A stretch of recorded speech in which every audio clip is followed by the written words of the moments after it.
Good morning everyone. এখন বাজে সকাল 8:30টার মতন। আমি ঘুম থেকে উঠে বিছানা গুছিয়ে ফ্রেশ হয়ে চলে এসেছি চা বানাতে।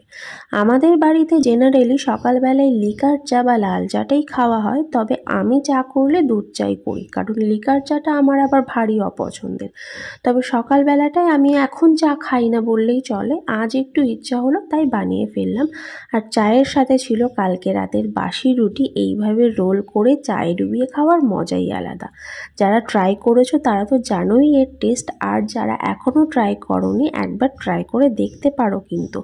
তো চা খাওয়ার পর্ব সেরে টুকটাক কিছু কাজ ছিল, সেগুলো কমপ্লিট করে স্নান করে রেডি হয়ে গেছি, কারণ আজ আমার এক্সাম আছে। ছোটোবেলা থেকে পরীক্ষার নাম শুনলেই আমার ভীষণ প্যালপিটেশন স্টার্ট হয়ে যায়।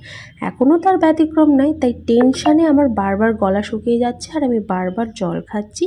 আর আকাশ পাতাল কত কিছু যে ভেবে চলেছি। তো ফাইনালি বেরোনোর আগে ব্যাগটা আর একবার চেক করে নিচ্ছি যে ঠিকঠাক সব কিছু নিয়েছি কিনা। দেখেছো, জলের বোতলটা নিতেই ভুলে যাচ্ছিলাম। তারপর ভগবানের নাম নিয়ে তো বেরিয়ে পড়লাম।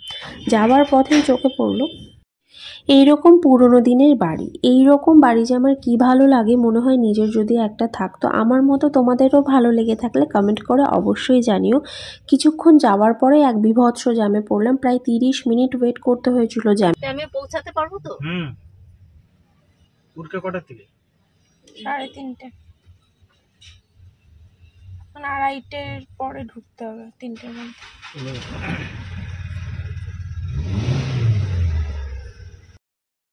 তারপর বেথুয়াডুহুরি ফরেস্ট দেখতে দেখতে পৌঁছে গেলাম এক্সাম সেন্টারে। এটা হলো বেথুয়াডুহুরি ফরেস্ট। তোমাদের যদি ভিডিওটা ভালো লেগে থাকে তাহলে অবশ্যই একটা লাইক, কমেন্ট আর শেয়ার করে দিও। আর সকলে খুব ভালো থেকো। বাই।